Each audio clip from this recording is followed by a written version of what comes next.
l'Europe avait une idée géniale. Ils avaient dit, l'Europe avait dit, ben voilà, on va donner 3,5 milliards à l'Érythrée, pays avec un dictateur, plus on va donner 3,5 milliards au Soudan, à condition que le Soudan et l'Érythrée reprennent ses ressortissants et leur donnent du travail.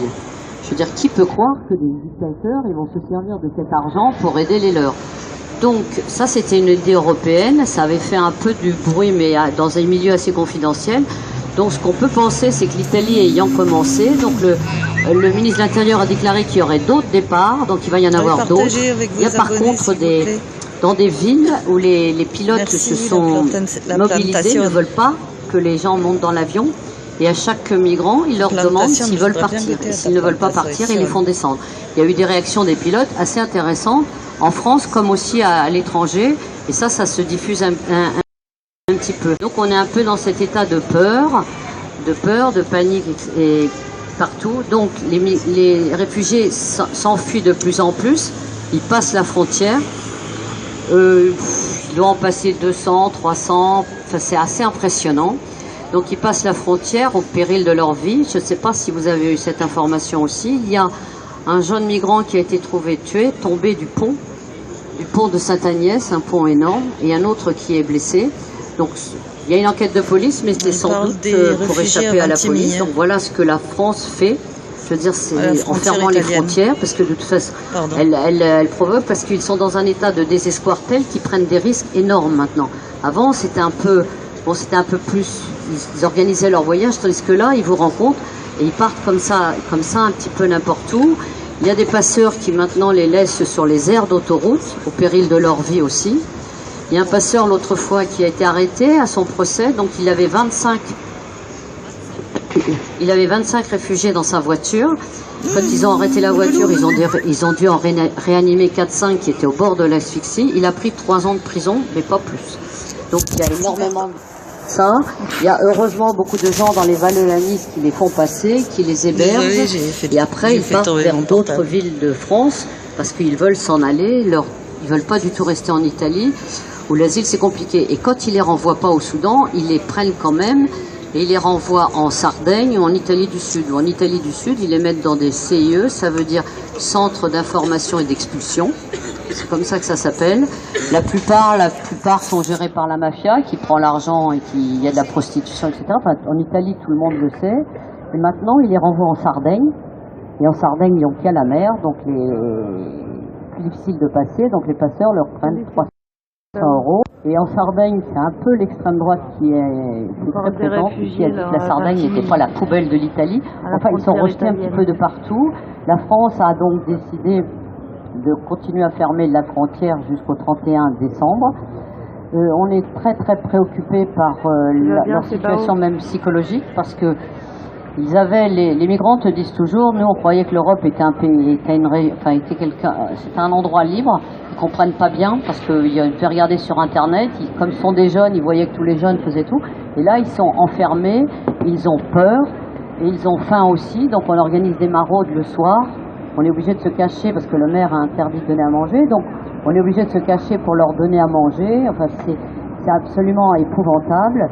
Ceux qui arrivent en France sont pourchassés aussi, donc renvoyés en Italie. Ils réessayent, ils repartent. Enfin, c'est une situation absolument incroyable. Il faut dire aussi que l'Europe ne bouge pas. L'Italie a beaucoup de problèmes parce que l'Europe les oblige à mettre les empreintes, etc. Ils ne respectent pas toujours, donc il y a un cafouillage total, et l'Europe n'est pas du tout prête. Enfin, je ne sais pas si vous avez entendu Madame Merkel aujourd'hui, c'est quand même chapeau ce qu'elle a dit par rapport aux élections, qu'il fallait accepter l'autre, que c'était une richesse, etc. Mais il n'y a aucun dirigeant européen, la France...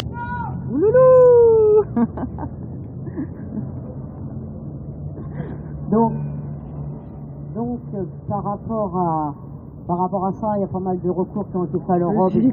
Mais bon, ça n'aboutit pas vraiment. On vient de m'agresser, en fait. On vient de m'accuser d'avoir commandité un viol. Depuis une semaine, on travaille avec eux pour leur expliquer un petit peu tout ça. Ouais, ça va, ouais. Il y a beaucoup de mineurs qui ne sont pas du tout pris en charge, que la France renvoie. Enfin, c'est une situation qui va empirer. Donc, je pense que, acculé au désespoir, je pense qu'il va y avoir beaucoup plus de problèmes que ça.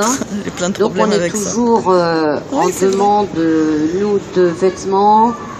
Et notamment maintenant, avant on disait toujours qu'on n'avait pas besoin de choses pour les femmes, mais il y a beaucoup de femmes qui sont là et qui partent aussi, pareil, elles partent toutes seules, et donc on a besoin de chaussures de marche pour les femmes et des choses comme ça. Enfin, la liste est donnée, donc je pense qu'on va la remettre sur Nuit debout.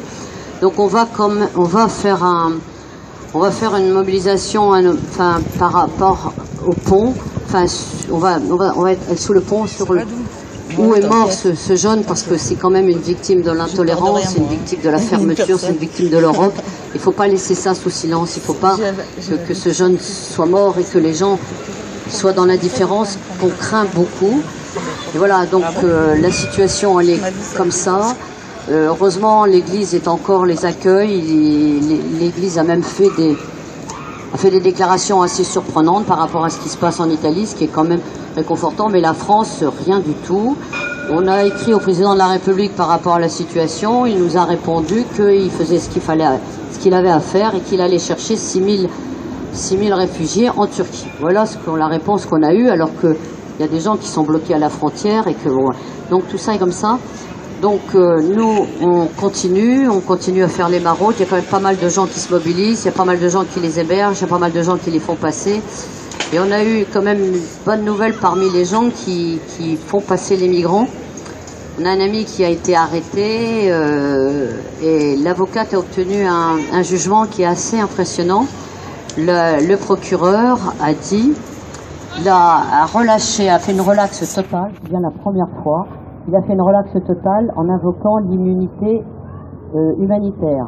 Ça a beaucoup mis en colère le préfet, parce que ça c'est quelque chose qui pourra faire jurisprudence et qu'il n'a pas fait appel.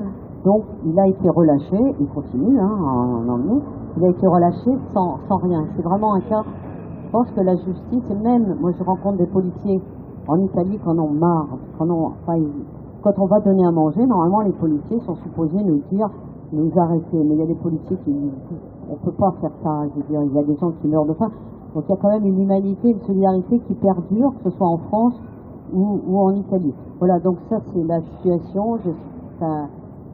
Donc nous on fait appel à l'humanité des gens, à la solidarité et je crois qu'elle fait partie de pas savoir. Je crois qu'elle fait partie de la Croix-Rouge en Italie. Nous on y va pratiquement pas tous les jours, mais beaucoup. Les réfugiés nous disent toujours c'est gentil de nous apporter à manger, mais nous on va mourir de faim, mais il faut qu'on s'en aille. Ça c'est affreux. On a des femmes qui ont leur mari dans un autre pays, qui traversent les montagnes, qui sont reprises et qui repartent. Enfin bon, c'est ça un tableau dramatique, parce qu'effectivement ça s'est beaucoup aggravé. Et avec les directives italiennes de ramener au Soudan, toutes les grosses organisations demandent qu'il y a des garanties. Enfin, il faudrait pouvoir aller au Soudan pour voir vraiment ce qu'il y en a fait, mais on craint que ce soit. On a déjà eu dans le temps antérieur, d'autres pays, des gens qui avaient migré, qui avaient été renvoyés dans leur pays et ils ont été tués. En général, ça se passe comme ça dans ces pays-là. Voilà, je suis désolée d'annoncer des mauvaises nouvelles, et donc on fait appel à votre solidarité, et puis espérons, on fera l'annonce par rapport au jour où on fera cet hommage, il représente toute la souffrance des migrants, enfin, qui sont là, dont personne ne veut, ni en France, ni en Italie, qui souffrent, qui partent et qui risquent, qui me disent, moi j'ai des jeunes Soudanais qui m'ont dit, nous on va retourner au Soudan mourir. Vous voyez, et il y a des psychologues qui les suivent un peu parce qu'ils sont dans un état vraiment, je crois qu'ils viennent de comprendre qu'ils n'ont plus aucun avenir. Et ça c'est terrible, quand tu pars de pays comme ça en guerre, où tu as souffert, ou avec des dictateurs, d'arriver dans un pays, en France comme en Italie ou en Europe, où tu vas souffrir encore plus, et c'est une souffrance plus dure encore pour eux. Voilà. Une question, pour comprendre la situation. Les Soudanais en question qu'on aurait expédiés au Soudan, ils n'ont pas introduit de demande d'asile? Il y a beaucoup dans les réfugiés, si vous voulez, les réfugiés, on les a bloqués à la frontière française. Donc ils ne veulent pas demander l'asile en Italie. C'est vrai que c'est assez compliqué, c'est un pays. Ils sont pratiquement beaucoup passés par les centres en Sicile, ils ont gardé un mauvais souvenir de l'Italie. Il y a maintenant une obligation pour tous les gens qui sont dans le camp de la Croix-Rouge de demander l'asile. Donc ceux qui ne demandent pas l'asile, il y a eu jusqu'à présent 20 personnes qui ont demandé l'asile, qui est assez peu. Il y a 15 personnes qui ont demandé ce qu'on appelle la relocalisation. Alors ça, je vous explique en 2 mots. Les Érythréens, enfin en Europe, quand une population d'un pays obtient en Europe le droit d'asile et que le taux est égal à 75%, qui est le cas de l'Érythrée, ça signifie pour l'Europe que c'est vraiment des gens qui sont menacés vraiment par le pays. Ça veut dire que tous les pays qui ont accepté c'était des gens qui ne pouvaient pas retourner au pays. Donc les Érythréens ayant un taux, parce que c'est difficile à dire comme ça, de 75%, eux peuvent demander à aller dans le pays de leur choix. Il n'y a plus Schengen, vous savez, vous êtes passé dans un pays, vous demandez. Donc eux, ils peuvent demander à aller dans le pays de leur choix, sauf que c'est pas tout le temps accepté. Mais des fois, ils veulent aller en Suède, on leur propose le Portugal, ça c'est un autre problème. Et alors, pour demander justement la relocalisation, ils sont envoyés dans un centre à Rome, où il y a 3000 personnes en attente, donc ils vont attendre beaucoup de temps. Donc personne ne veut donc rester en Italie. Les gens maintenant nous demandent, nous disent qu'ils veulent aller en France, mais on sait que c'est pas ça. C'est parce qu'ils pensent qu'en allant en France, ils vont pouvoir passer ailleurs. L'autre fois, il y a eu 2 jeunes qui m'avaient dit je veux passer en France, on les a aidés à passer en France, ils sont en Allemagne. Voilà, donc je veux dire, ils ont la famille ailleurs, ils voient pas pourquoi ils resteraient en France où il y a personne, notamment les Érythréens, il y en a pas. Enfin, ou de la famille, il n'y en a pas. Donc les gens essaient de rejoindre et c'est vraiment très très difficile parce que c'est quand même au péril de leur vie. Donc c'est pour ça qu'il n'y a pas beaucoup de demandes d'asile, parce que quand vous demandez l'asile, après vous ne pouvez plus partir du pays d'où vous êtes et vous ne pouvez plus rentrer non plus. Enfin, de toute façon, ils n'ont pas l'intention de rentrer, mais parce que moi, on leur a expliqué que même s'ils allaient en France et qu'ils demandaient l'asile en France, ils ne pourraient pas aller ailleurs. Eux, ils doivent penser qu'ils peuvent aller ailleurs alors que tu ne peux pas. Je veux dire, pendant 5 ans, tu es obligé de rester là. Et donc c'est assez difficile. Mais il y a des naissances, mais aussi des drames. Il y a un jeune Érythréen qui a eu une crise cardiaque, l'autre fois qui est décédé. Et donc tout le monde s'est cotisé pour rapatrier le corps. Moi, c'est une chose qui m'obsède de voir, la maman qui a tout donné pour que son fils, il ait une chance de survie, qui a dû voir arriver le cercueil. C'est une image, moi, qui me hante. Il y a beaucoup de gens qui sont malades et qui sont pas du tout en bonne forme. Merci pour les partages.